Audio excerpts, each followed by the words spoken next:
What is up? What is up? Welcome back to yet another video. This week we're going to be talking about how to expose for S-Log3.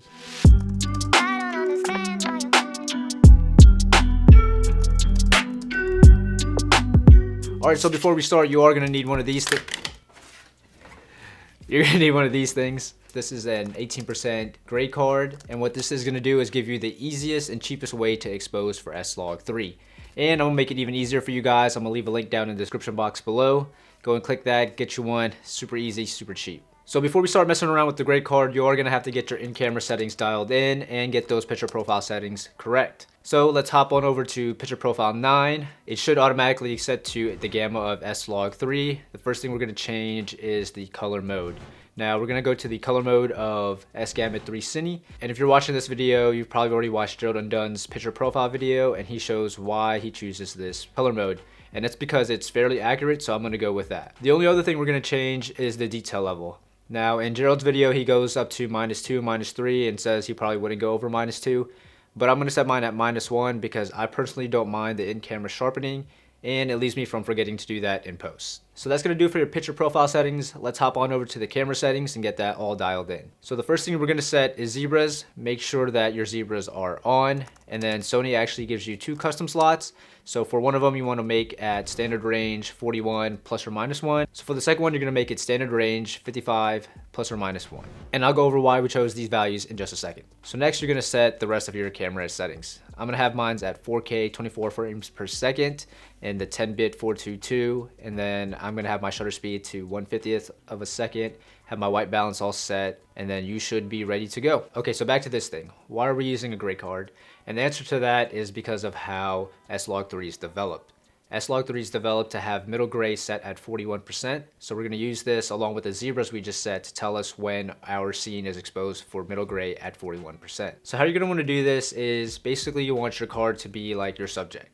So if it's something like this talking headshot, it's going to be essentially like my face, and you're going to want your card face to the light, how your face would be facing to the light. And that's because if you try to expose this and it's angled down or this away or that, it's not going to be exposed correctly. So once you get that all set up, you're going to adjust your exposure, open up the aperture, put up the ISO, and you're going to do that until this starts flashing, and that'll tell you when you're at 41% or 55% depending on which value you set. So you might be asking yourself, when do we use 41% and when do we use 55%? And all of that deals with when you want to overexpose. And that also deals with your scene. So when you are setting up your scene, you want to evaluate, am I in a dark scene? Am I in a light scene? Do I have a lot of lights? Is it super bright outside? And so if you are in an area where it's super bright, you have a lot of lights, you can probably stick with 41%, and this is S-Log3 exposed neutrally. Now, if it's super dark, you don't have that much light, you might want to go up to 55%. And the significance of the 55% is that that's actually 1.66 stops over 41%. So some of you guys might be a little bit more comfortable or have heard about how many stops to overexpose S-Log. Well, that's what it is. It's 1.66 stops, which equals to about 55%. And just talking about this, I probably wouldn't go over 2 stops. Now, the reason why we overexpose in S-Log3 is that's so we can conserve the shadows and not have a lot of noise in our image. By doing this, when we go back into post and do our color correction and color grading, when we take down that exposure, that's going to bury the noise along with it. So to recap all that, the darker your image, the more you want to overexpose. So yeah, all you're going to do is have your scene all set up, have your camera set up, and then you want to have your card set up facing the light, have your zebra set to either 41%, 55%, or higher if it's even darker, and then you want to adjust your exposure until you start seeing those zebras on this card. And that's pretty much it. I told you guys, it's pretty easy, very cheap, and all you have to do is a couple of tweaks and post. One thing I did want to talk about is how we are setting your exposure.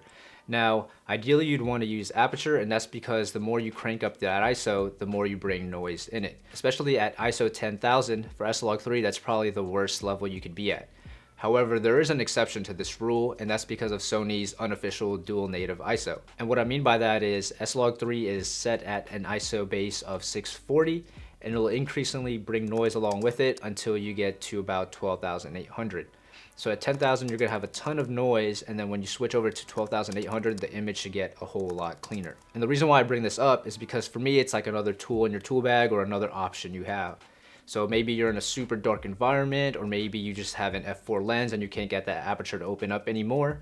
Well, maybe you can just use it and attain that cleaner image with ISO. But that's pretty much it. As long as you have all of that knowledge I just told you and this gray card, you should be able to establish a scene that is exposed relatively well for S-Log3. We're not going to get into the color grading process in this video. I want to reserve that for a video itself, but one thing I do want to touch on is if you do overexpose your footage, a lot of LUTs and transforms are made for that middle grade to be at 41% for S-Log3. So what you want to do is before you add those LUTs or transforms, you want to take this down, take the exposure down, back down until you get to about 41%, and then your LUT and transform should work a whole lot better. But alright, that's going to do it for me this week. I hope that was super easy. I hope you guys learned something new. And if you did, if you could do me a favor and hit that like button down below. And if you're not already, hit that subscribe button. If you really want to help me beat this YouTube algorithm, hit that notification bell. I post videos like this every week. But that's going to do it for me today. I'll see you guys in the next one. Peace!